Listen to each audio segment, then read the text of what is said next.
Okay, well, it's my pleasure to introduce Avezu Fanta, who is the Shlicha at Temple University.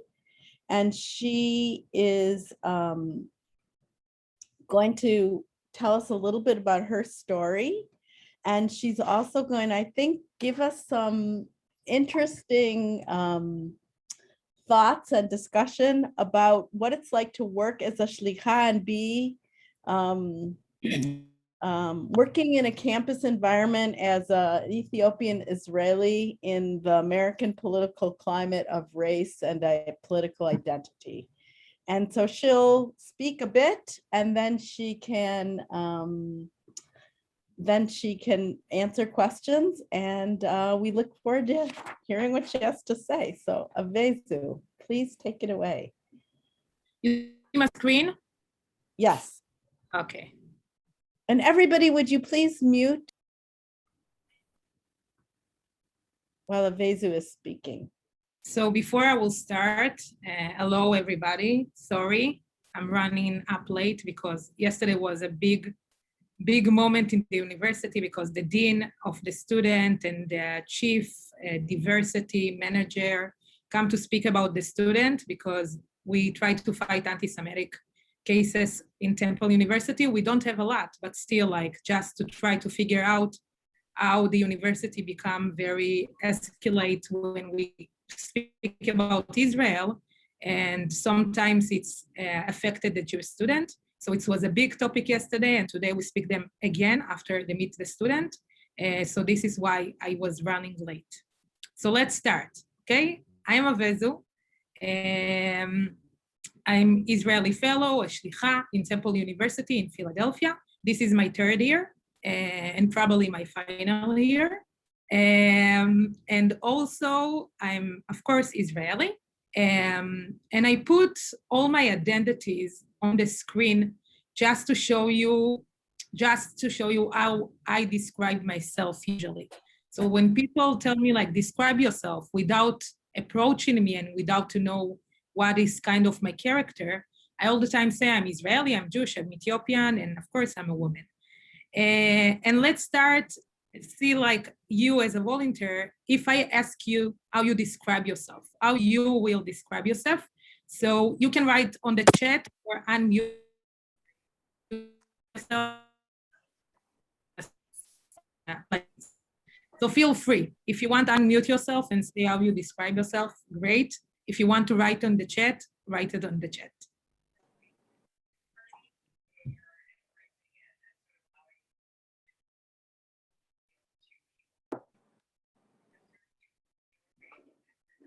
Jewish American, I'm American and Jewish, Jewish American, okay.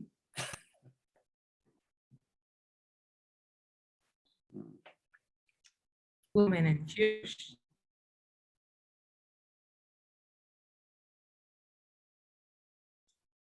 I love American Reformed. It's interesting when you specific yourself to one of the sectors. Okay, so usually all the time, especially in the first time when I came to USA, this is one of the questions I ask my students because I understand that political identities in the university, especially, it's a big thing. None of them know somebody. Please make sure you're muted, please. Thank you. And none of them usually know how to describe themselves. I don't know if it's because they're 18, but I was very, like, around 18, I really understand what I am. And I will take you inside my story, not to understand what my identity, but in 18 years old, I complete myself to understand what I am without people approach me. So I born in Ethiopia. I born here in Gondar, in the north of the Ethiopian regime. Most of the Ethiopian community come from this area. Although I born there, I never grew up in Ethiopia. When I was 6 months old, my parents decided to take the journey to Addis Ababa and go to operation and start the operation Salomon. So I speak the second operation, not the first operation. So the first operation is Operation Moses. For all of you that don't know, Operation Moses was like the risky operation, walking from Ethiopia to Sudan. More than 6,000 people die in this journey. And my uncle was the first one that did the Moses operation. And then year after he started the operation, although my father thought that he's died, he connect with us in Ethiopia and say, yeah, I'm in Israel. We will do everything to bring you home also. And finally, in 1991, we came to Israel. I was 6 months old. So when people ask me about the Aliyah, I all the time tell them, like, I don't remember nothing. Like, I was 6 months old. I don't know nothing. The only thing I know is by the story of my parents. And still, also my parents, when I ask them, they have blackout on these 24 hours in the camp in Addis Ababa. Walking to the airplane. My mother don't remember nothing. She just remembered the time she came to Ben Gurion airport, and she thought that it's Jerusalem, and people tell her that it's not the Jerusalem. Wait, this is just Tel Aviv. And then we eventually live in Jerusalem. We were lucky to live there 4 years. And my parents all the time say immediately when they come to Israel, three things that was so important to them. It's like, we are finally equal. We are finally in Jerusalem, and we have life without worries anymore. Now, for you, it's gonna be like, probably many, I don't want to assume, but probably a lot of you will say like, how your parents say like you're finally equal, because we know Ethiopians have a lot of discrimination in Israel. And what do you mean life without worries? And the only fact, it's like we are finally in Jerusalem. So I growing up really thinking that my parents right. Yeah, I'm equal. Jerusalem, it's a fact. And I don't have life without worries. Yeah, we are a big family, but I never like think that I have a worries for the future or something mean being Ethiopian in Israel. So one of the things I really understand late in my life, because my father decided that I will grow up in Zionist religious school. We call it modern Orthodox. And I grew up there and study until I was 16. And when I was 16, I decided to quit the religion area and go to non-religious school. And when I go to the non-religious school, this is the first time I understand what it means not to be equal, not to think about the future, like worries about the future. And a lot of people ask me like, how it's not happening in the religion aspect on your life. And I all the time tell people, when I grew up in the religion school, they just teach us like, all of you are Jewish, we are here to learn the Torah, to be a good Jewish, and to love the land, and this is it. Political never was a subject in my school, all my religious, when I was religious. Feel free to stop me if you have a question, by the way. And when I moved to the non-religious school, and in the non-religious school, you have like more Western ideas that affected the high school. This is the first time I saw people protesting, people speak about discrimination, and people speak about how we as Ethiopian are not equal.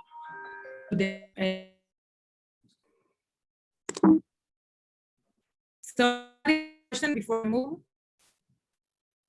Okay. So I will speak about two things. One, different generation, different view, okay? So if I did this lecture when I was 16, I probably will agree with my parents. I'm equal, I have life without worries, and I feel Israeli, and that is it. But after exposed to other approach in the high school, I understand that I see the life in Israel different from my parents. So And the big question is, my parents live in the dream. They really understand that they are the first generation to come to accomplishment and to come to Jerusalem. They are the first one. Me, as someone that grew up in Israel, it's a fact. It's not a dream for me. Israel never was a dream. It's a fact. I grew up there. I never questioned Israel and the land and why I need to be here. So this is a big difference between my parents and my generation. Second, identity crisis. My parents don't have identity crisis. If you ask them, they are Ethiopian Jewish first. And yeah, they are Israeli also, but the first, they are Ethiopian Jewish. This is the only thing that they know most of their life. Me, I have a problem with identity crisis.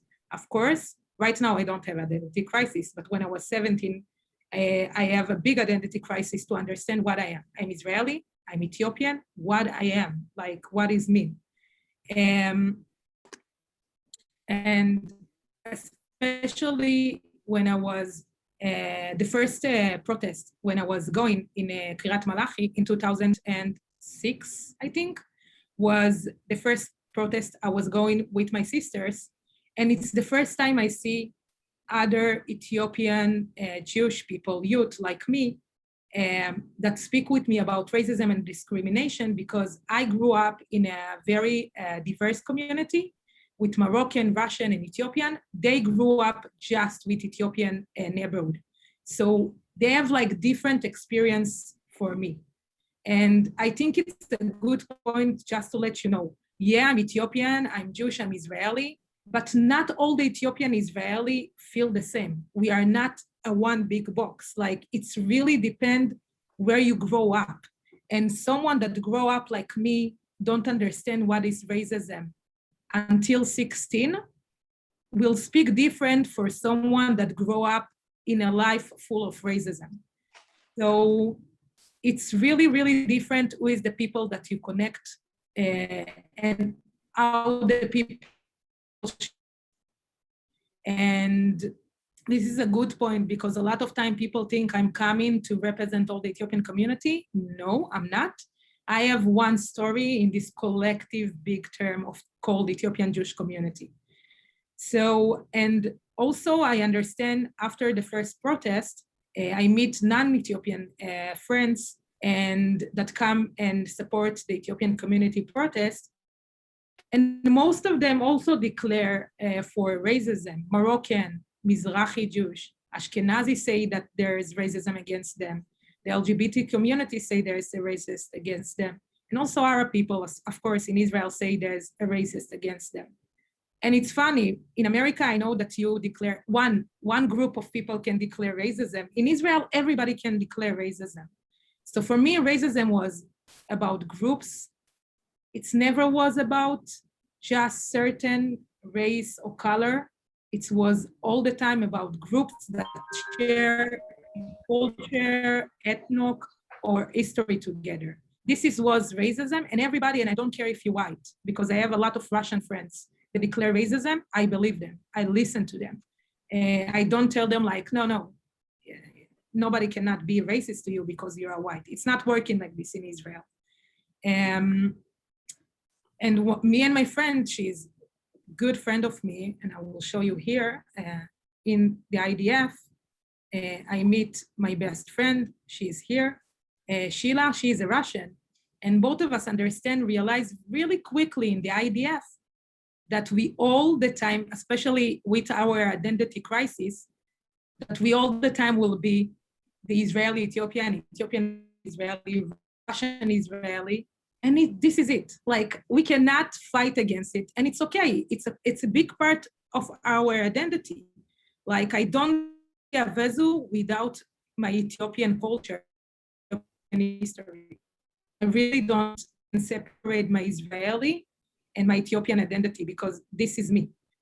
But if I take my sister, she's 18. By the way, she first time in the IDF this Sunday, she go, and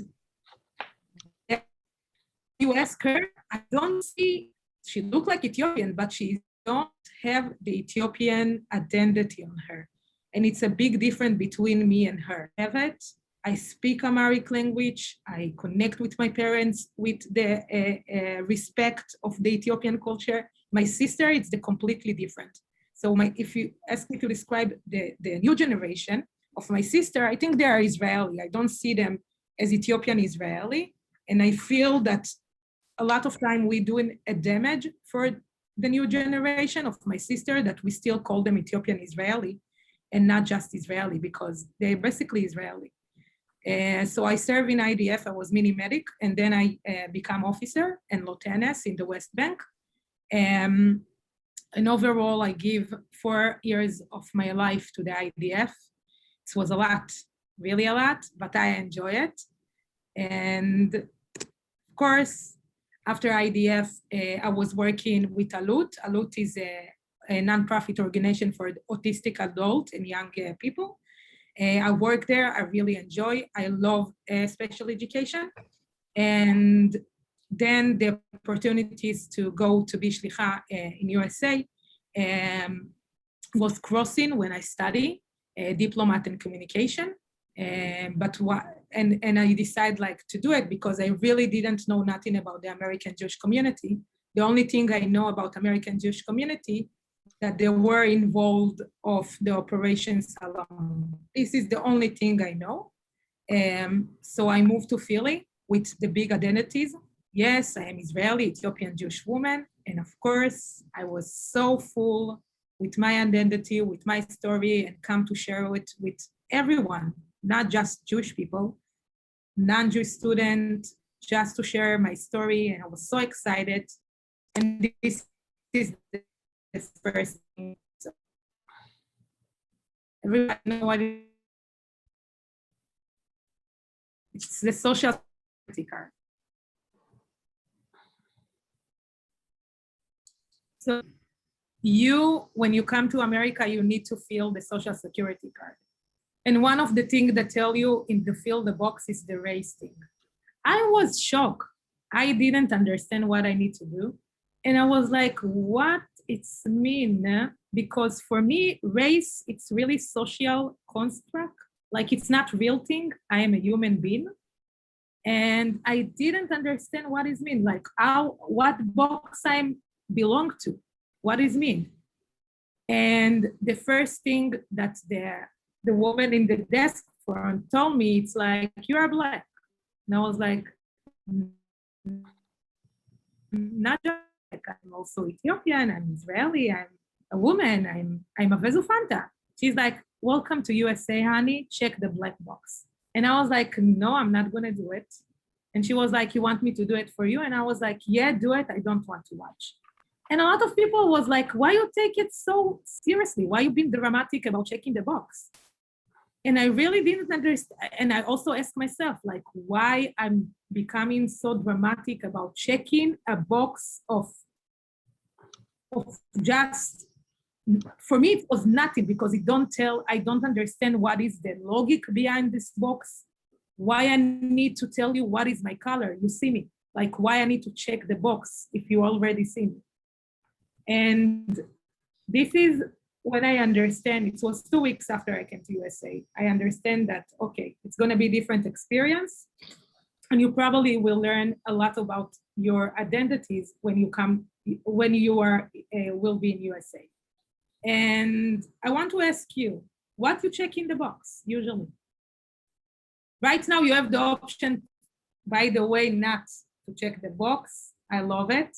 And I don't check the box anymore, no matter where I go. So you can write in the chat what you check the box. I cannot see the chat. I don't check the box. Okay, white.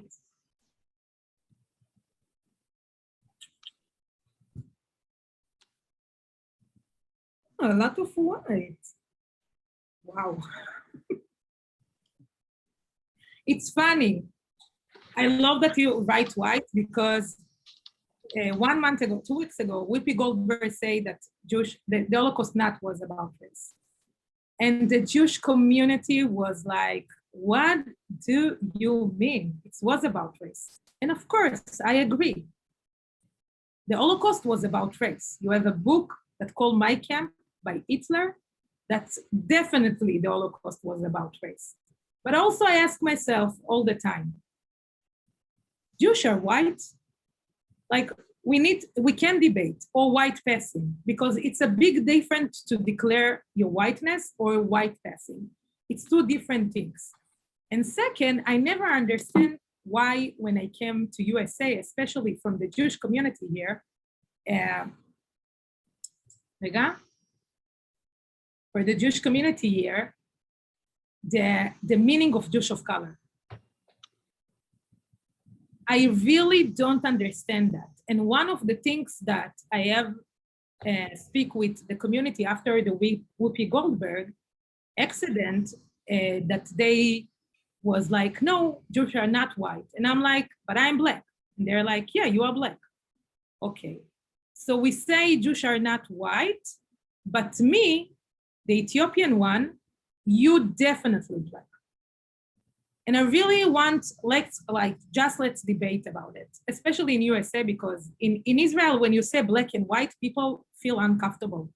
Immediately, they don't like this term. In Israel, we really understand that our ethno group, this is what defined us. Because we don't want to speak about black and white all the time. So the term Jewish of color, for me, and I don't, if somebody identify themselves as a Jewish of color, it's not me come against you. I just find it weird that I understand that in America, most of the Jewish people are from Europe descent, but it's don't say you are the Jewish and I am the Jewish of color. I'm not the unique one, okay? It's not make me unique. And I think Jewish of color immediately put me in other sector of Jewish people. And in Israel, all of us are Jewish, okay? I can tell you I'm Ethiopian, I'm Moroccan, I'm Iraqi, this is my descent. But Jewish of color make me feel I'm separated from the majority of the Jewish community that live here in USA. And I find it like, sometimes I'm uncomfortable, but I want you, and please, please, please, please, don't write it in the chat. I want people unmute themselves and share their thought about Jewish of color.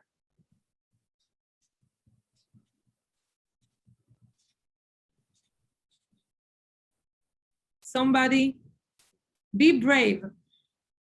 My student, I all the time say to my students, I'm okay, I'm Israeli, I don't like political correctness at all, okay? So to make me offended, really hard. Can we turn off the PowerPoint so we can see each other, and that might make people feel more welcome to to speak.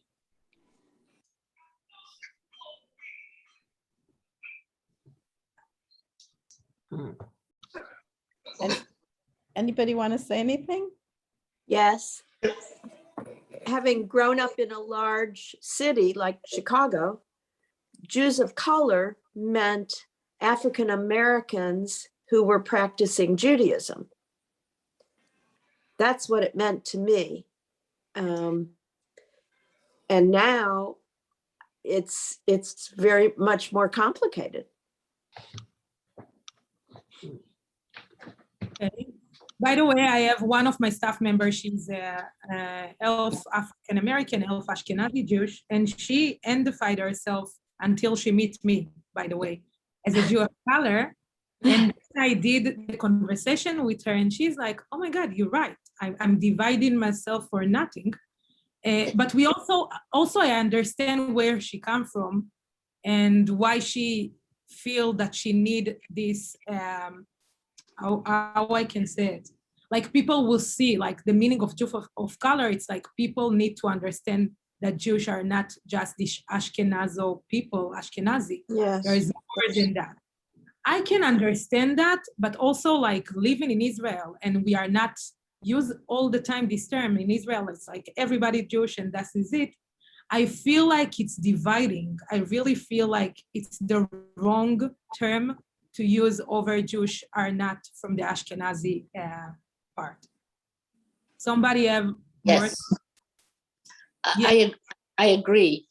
I find that especially at the beginning, when I first heard Jews of color, I thought, well, we're all Jews of color.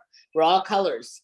But now I've come to understand from some friends who identify as Jews of color, it's because they feel that other Jews are not accepting them because of their color. So hence they have had to say, okay, we are Jews of color and know us, we are you. So I see both sides, but initially I thought it was a horrendous way to divide us. It was more divisive than to bring us together. Yeah, I agree with you. Is Marilyn Beer has raised your hand, Carrie? So maybe we'll go Carrie, Debbie, and then Marilyn. Okay. Thank you for bringing this issue up, because it has been a discussion in my congregation as well as with some other friends. I think we're all learning this time of all the racism going on in the United States now has opened a lot of people's eyes. Yes, the Jews were in the front of the civil rights movement, but we can't keep carrying that banner.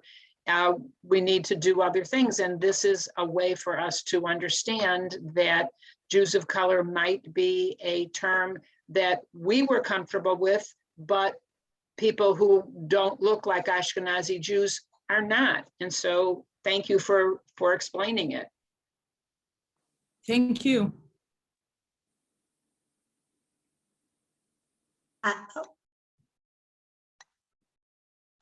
Debbie? Hi. Oh, yeah, hi. I think it's, I don't know who that is. That's. Oh, sorry, I'm so sorry. Oh, it's okay. So, Avezu, I think this is a really interesting point that you brought up, because in my own mind, the whole term Jews of color was a positive thing. And it was, instead of a separation, it was actually to be inclusive. And the term really hasn't been around that long. I don't know exactly when it started, to be honest with you, but my perception has always been that Jews of color have embraced the term and not rejected it, because as someone else just mentioned, it makes them feel seen as part of the Jewish community. And there's so many efforts now in the organized Jewish community to bring this topic to the forefront and put resources, and synagogues have put resources into to embracing this concept and Jews of color. So I find this very fascinating, and thank you so much for bringing it up. Marilyn, did you want to speak? Yeah, I would just say I felt very similar to you, Deborah, that it was the concept was positive. I would never address anyone. I didn't use the words Jews of color. This was more a thought that I had inside of myself. Oh, you know, they're Jewish. How nice. Like they decided, sort of as though they decided to convert. This is for African-American Jews. I don't know of African-American Jews who are second generation African-American Jews. And so those I would, think they're Jews because they were born Jewish. But I always think sort of the way I think about a Christian person who decided to convert to Judaism, that they're choosing it. I don't know. I don't use the term, but it's just my thought. Is that bad? I don't know. No, I think it's not bad. I just want to be clear that I also, when I sit, especially in Hillel International, you have a lot of African-American Jewish. When I sit with them and they explain me their necessity for somebody will see them, and this term really, they like this term, they want to identify. I agree with them. I don't tell them. I also for them that all the non-Ashkenazi Jewish not all the time will agree with them.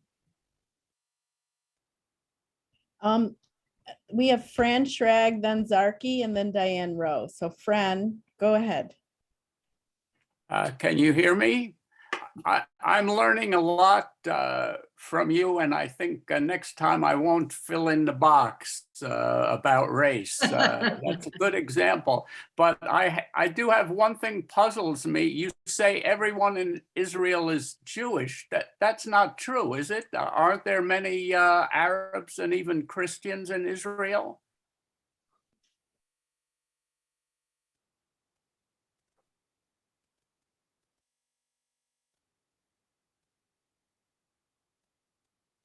Avezu, we're not hearing you if you're responding. We're not hearing you. I'm going to let Zarki speak, and then we'll see if Avezu can get her sound back and respond to a couple of you together, because there's a lot of interesting thoughts and comments coming out. Zarki. Yeah, I just want to say I'm down in the South in North Carolina, and the congregation I go to down here, there are a number of Jews with dark pigmentation, if I can use that terminology. And we had a community discussion about their feelings and about racism and so forth. And the biggest comments that I heard were that not that they weren't accepted in the congregation or discriminated against, but that people were always coming up to them, asking them, how are they Jewish? And that bothered them all, they almost to a person. And they just don't want to be questioned. They don't want to have to explain. They just want to be themselves and to be members of the congregation like everyone else, which generally they are, but they just don't like that question. Interesting. I'm still not hearing Avezu, and I've texted her to see if she's still on, but let's keep the conversation going. Diane Rowe and then Rab Ari Shapiro. Yeah, I took the term Jews of color to be about the same thing when they were pointing out that temples needed to be more welcoming and to make sure that they review everything for how welcoming they were. So there's Jews of color, there's LGBTQ Jews, and it was just a way of making us look through things and make sure that we identify, to make sure we're welcoming to all sorts of people. And that was sort of a shortcut.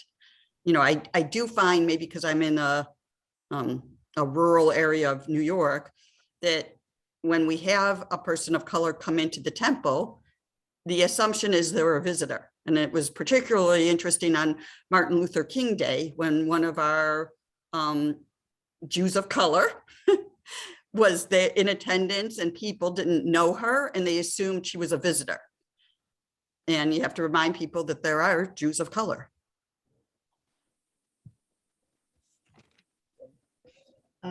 Reb Ari. I think we're overlooking one important point.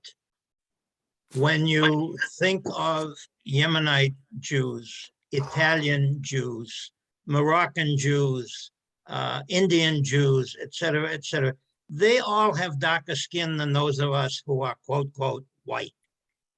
And they're often jumped into this pot of Jews of color, but they're not, they're just Jews. And I think that enters into it. It's not just a black and white issue. It has many different colors. I have grandchildren of biracial. They have darker skin than I do, but they're not Jews of color. They're Jews. And that's the way I look at them. Guys, I just want to say sorry, okay? So I moved to other office. Sorry, I'm sorry. Usually it's not happen, but I don't know what we have today in the office with the internet connection. But yeah, continue, I'm so sorry. Reb Ari, do you have anything else to add? Otherwise, Margie wants to speak, and then maybe Avezu, you can respond to what you've heard, and hopefully you've heard some of what we've been saying. I said my piece. Okay, thank you, Margie. Hi, I just wanted to say that I think it's a really complicated question because I think a lot of the time when people, particularly in the United States, ask that question or sort of or use the term Hi. Jews of What's color happening? or ask sort Oh, of yeah, it was, wasn't where- it? Wait, That's so some- normal. Oy. Somebody And needs. now I'm just to waiting mute. for Excuse me? COVID. Somebody's we're- speaking on the no, phone and we're hearing you. Can you? I've had a lot of sort of outings. I had You lunch can with Noel unmute her. yesterday. I don't know. So I we don't know went who it to is. Auberge de Unmute her. Pommier, You which can is near unmute her, her. New York knows. Yeah, who's speaking? And, you know, like you come into the restaurant, you have to be masked, but then when you sit down at the table, you can take off your mask. Excuse me? Anyway, make me it's all, co-host and I it's can all mute her. good. I mean, Okay, it's all you're, time. oh, It's let me all make time you to- co-host. Sorry, to sorry, say everyone. It's important. I feel There you crappy go, today. I'm Avezu. just watching the Zoom with an Ethiopian woman who's the Excuse Shlicha me? in the United States. You know, Oh, okay, that got, Thank Okay, you. no, we that mute worked. her. Okay. Okay, so can you hear me? Yeah. Yes. Okay, so what I was going to say is that it's very complicated because I think, I mean, as we know, but I think particularly in the case of, quote, Jews of color, I think people ask that question or assume, I mean, particularly in the United States where, you know, unlike in Israel, it is such a minority. And I think people really sort of ask from a good place because you want to understand sort of how, because it's such an unusual thing in the United States, where the vast majority of the Jewish population is a Caucasian, if I could say that, population, you know, it's very, people want to understand and people ask it from a good place of trying to be inclusive and trying to understand how, you know, how people got to this position. I mean, it's not, you know, we use the term Jews by choice. We don't necessarily can't look at a Jew by choice and know that they're a Jew by choice. And it's not something we tend to ask or view the same way, but I think it's more of a sort of cultural, in a way, curiosity and desire to sort of embrace, which unfortunately now, you know, sounds like in some, you know, ways can be bothersome to the people who are being asked that question. Yeah, I just want to say, this is why I'm against political correctness, because in Israel, I am willing to sit with everyone, ask him about his life, and then he can say like my pronouncing this and this, and I will understand how to approach him. But I feel in America, we take the political correctness so extreme that sometimes we are afraid to ask people like, you call yourself, how you identify yourself? Like, it's okay, you can ask him. And we miss this point, especially here. And this is bother me that I willing to sit with Jews that are not Ashkenazi and listen to their story and see how they call themselves, but also like, especially people that declare the Jewish of color immediately will call me Jewish of color without sitting me and asking me, this is okay to call you like this? Like, how you feel with this term? And they do it just because they think that all of us, the people that's not white, are white person, will allow him to call ourselves in this term because it's acceptable in USA. But in Israel, people will look at them like crazy. I'm sorry, but my mother also don't understand the meaning of blackness, okay? This is how like my mother disconnect from the idea of blackness. My mother, for her, she all her life, she was Ethiopian, Jewish. She see the difference between her and between Nigerian and between Kenyan and Ghanaian. She don't understand the term blackness. For there, it's like, for her, it's general. She don't understand what it means. Why you point out my skin color? Who care? I'm Ethiopian. This is my culture. My skin color is just something I'm born with. But my Ethiopian culture, it's my ancestor. It's my history. It's something much more deeper. And in USA, I have a problem with general under the one umbrella of like blackness. color, people of color, all this like general term about that the meaning eventually is skin color. And I understand the history here, and there is a deep history of racism in USA. But we also need to understand how to speak about racism in a more complicated way and not in shallow way, because I don't get the idea why me as a Black, I can speak about racism, but also like if the Israeli fellow in Philadelphia, in Temple before me was she was Ashkenazi Jewish Israeli. She was not allowed to speak about racism because she is white. And it was mind blowing for me. We want to speak about racism. It's much more than black and white. It's deeper. And we as a Jewish community, especially the Ashkenazi Jewish community, understand that. You live in Europe, white person, and you still racism was so bad that you are not white enough. So racism is not just black and white. It's much more deeper. And sorry that I cut you. Thank you, Avezu. Susan and then Minden can make their comments. Susan Eisenstein. Okay, I don't know that this will be popular or what, but I just for one am very tired of all these divisions that in America the Jews are putting on themselves, whether it's speaking about color, whether it's speaking about denominations, anything. It's Jewish. That's it. It shouldn't be all these divisions and all these things to put distance between us and fight ourselves, so to speak, when we have enough people fighting us, and we don't need that. So I just don't understand that. And as far as checking those boxes, if you don't identify with white, that's the color maybe, or your skin of what people perceive it to be. But if you know our history, the Jewish history, it's not white.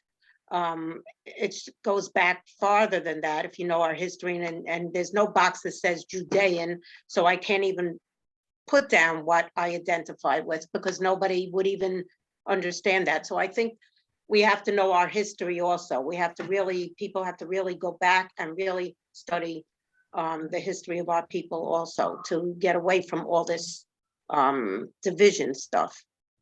Sorry, that's my comment. Thanks, Susan. Minden and then Zarki, but Avezu, would you like to make any comment in between before the next question? No, it's okay. I will make comment after they will speak, and I will speak about how it's affected the students today, because I want to speak about me being Israeli fellow in the university and how the Israel subject affected the Jewish students in the campus.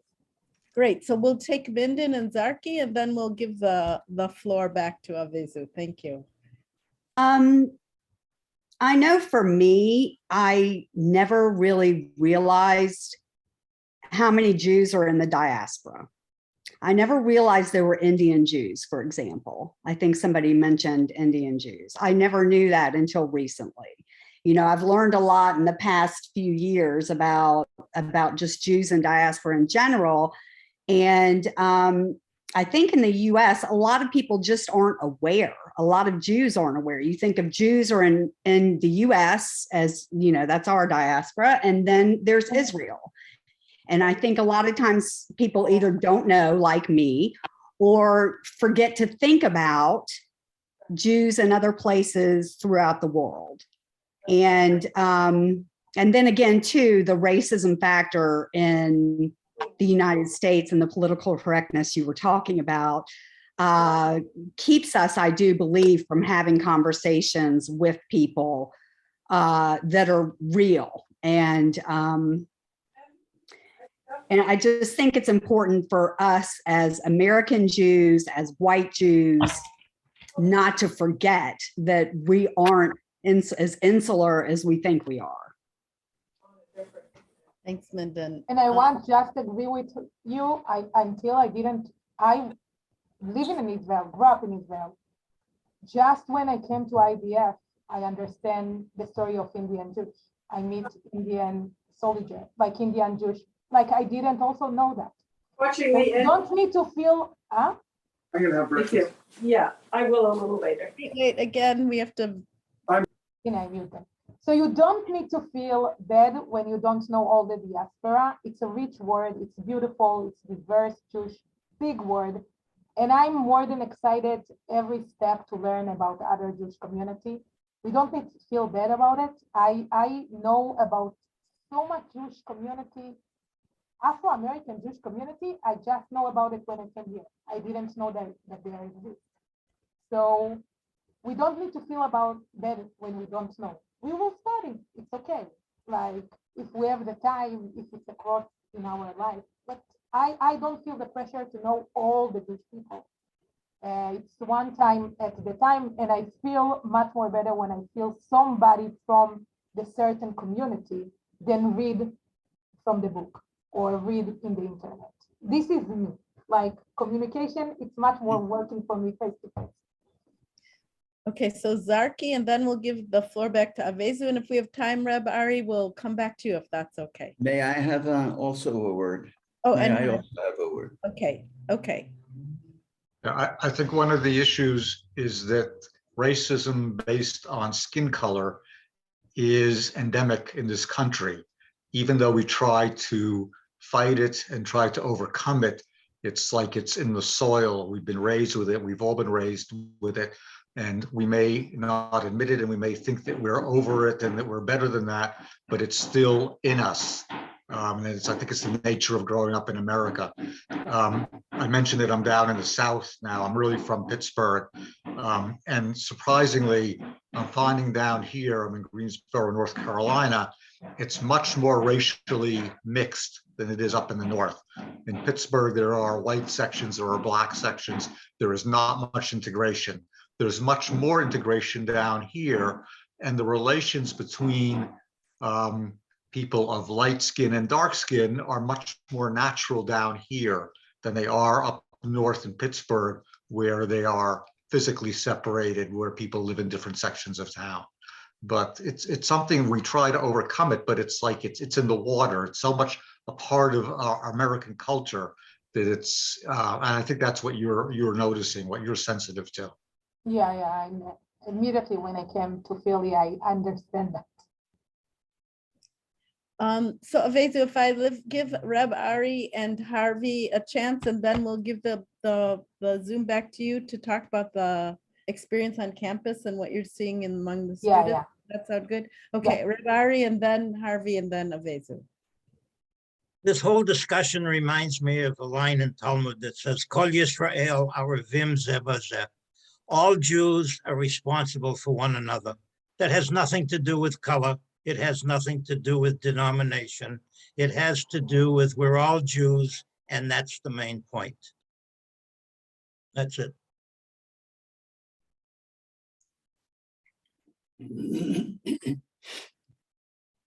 Harvey? Okay. As an Israeli, an unhyphenated Israeli, I confess I'm perplexed by this whole discussion. I have no idea what a Jew of color is. As someone who follows the American scene, I understand that Jews are defined as white, privileged, colonialist, occupationalist, et cetera, but I have no notion whatsoever of what a Jew of color is, and I would love it if someone would help me.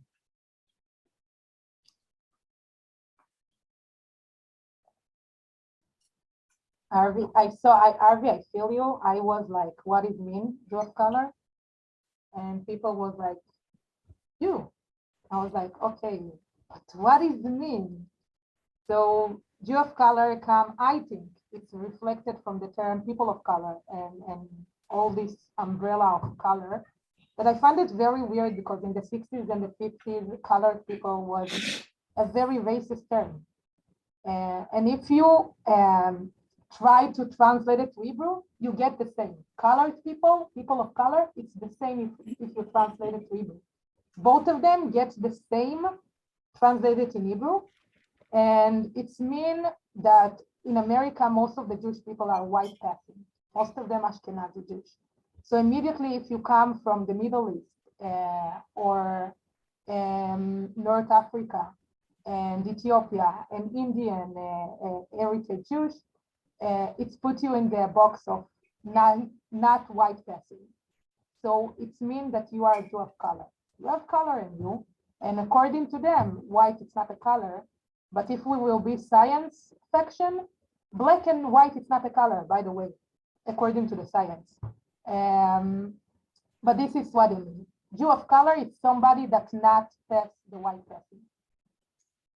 But if I may, why should we spend our time defining ourselves by the definitions that others impose on us? And as Reb Ari Shapira said twice,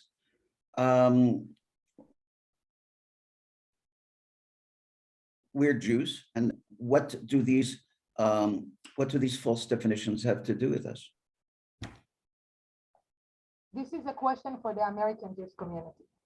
Because I'm with you, I'm Israeli, I didn't understand how the Jewish community allowed to the term Jewish of color to enter, but one of them touched the base of Afro-American Jewish people that convert themselves, or the Afro-American Ashkenazi Jewish, they feel good with this term.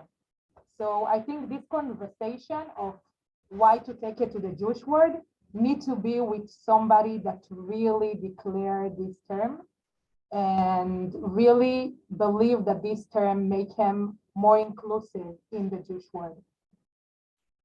You understand I'm not this person. I am like completely in the different side, but also because I'm Israeli. And now I will shift the other side. I want to speak about my job in Temple University. So I work more with Jewish students and also with non-Jewish students around Israel and Jewish life. So you know my problem, the big problem is to speak with people about Israel, Jewish students, by the way, and also non-Jewish students. So the university becomes very not pretty environment for the Israeli people. And I really thought in the beginning that me being like different and not like the stereotypical Jewish people will make people like to sit and listen to me. Sometimes it's work, but most of the time when I bring like my Zionist identity and my Israeli identity, people run away and they're like, no, we don't want to talk with you. So today, this is my big problem, like being Israeli, being Zionist, and being like, say it out loud and proud in the university. And I can tell you one time people called me white supremacy. And I think it was like, what you mean? Like how I can be white supremacy? But okay, I get it. This is America and the Zionism become equal to colonism, white colonism thing. It takes me time to understand that. And it's funny because I think the average Israeli, like most of the Israeli will not know that Zionism is a bad word in America. Most of the Israeli will like, we go proudness in our Zionism. What do you mean it's a bad word? So this is majority of my work. But Marla, you want me to touch about the Ethiopian youth community or not? I didn't hear your question. Sorry. You want to touch about the Ethiopian community in Israel today? I think we've done some of that already. So I think just, I think what's really interesting in this conversation is the different cultural contexts that you're operating within. We've heard from a variety of us about sort of struggling with some of these identities and terminologies. Michelle Doctoroff just wrote in the chat, you know, I'm a Canadian Jew, and Ida Rubinger is also saying I'm a Canadian Jew, and their experience is yet again different than the American Jewish experience. And so, you know, I'm trying to look at this, and maybe you can sum up through the lens of we are North American Jews or Israelis who have North American origins, who are tutoring, and they're working with young adult Israelis, primarily from the Ethiopian community, and trying to understand each other and the context in which we operate.